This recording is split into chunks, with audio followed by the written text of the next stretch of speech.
শুভ দুপুর সকলকে। প্রিয়াঙ্কার একটি লং ভিডিওতে তোমাদের সকলকে স্বাগত। তো কেমন আছো তোমরা সবাই? আশা করি সবাই খুব খুব খুব ভালো আছো। আমিও খুবই ভালো আছি। তো এটা হচ্ছে কাল সন্ধ্যাবেলার ভিডিও। আমরা চলে গিয়েছিলাম একটু মন্দিরে পুজো দিতে।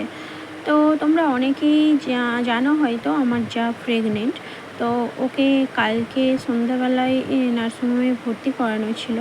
তো আমিও একটু ভাবলাম একটু পুজো দেওয়ার ছিল, অনেক দিন পুজো দেওয়া হয়নি, আর পুজো অনেক কটা দিন আর পুজোও দিতে নেই।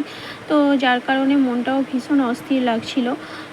আর আমার মন ভালো করার এই একটাই জায়গা আমার ভোলে বাবা। আমি একটু পুজো দিতে গেলে না, পুজো করলে আমার মনটা ভীষণই ভালো হয়ে যায়। তো যার কারণে আমি আগে পুজোটা দিয়ে আসি। তো পুজো দিতে চলে গেলাম। তো তারপর দেখো আমরা এই মন্দিরটা পুরো ঘুরলাম 3 পাক।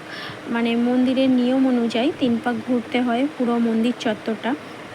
তো তারপর ভোলে বাবার কাছে একটুখানি বসে পড়লাম। ভোলে বাবার কাছে মন্দিরে, যে কোনো মন্দিরেই পুজো দিতে গেলে না একটু বসাটা নিয়ম। তো তার জন্য মন্দিরে একটু বসে পড়লাম।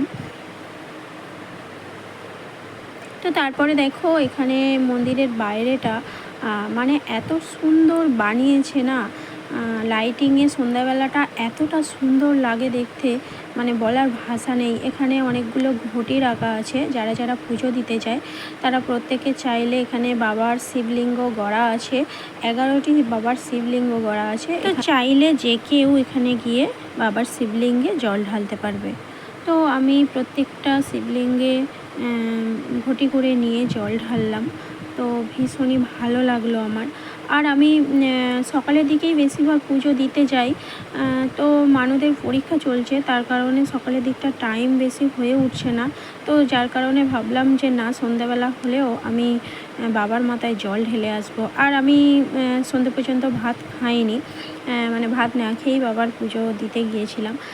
দাঁড়াও দাঁড়াও দাঁড়াও, দেখো এটা একবার জাস্ট, বাবার মুখটা একবার দেখো, জাস্ট দেখো।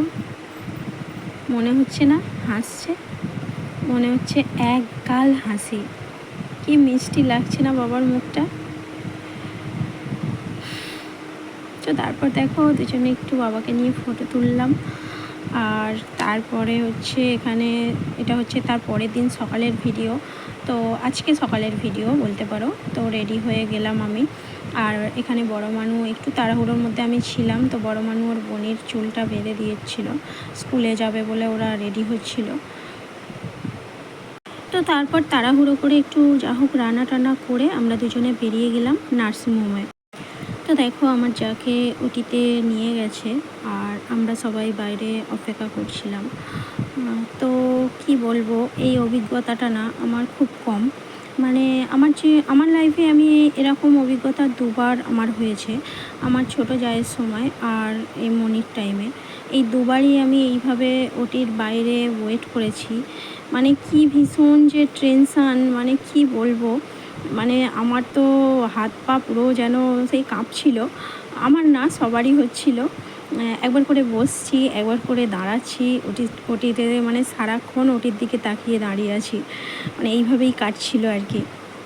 তো ফাইনালি দেখো আমাদের পুচকি সোনা, আমাদের বাড়ির আর এক লক্ষ্মী আমাদের বাড়িতে চলে এলো। কি মিষ্টি না, মুখটা দেখো কি মিষ্টি।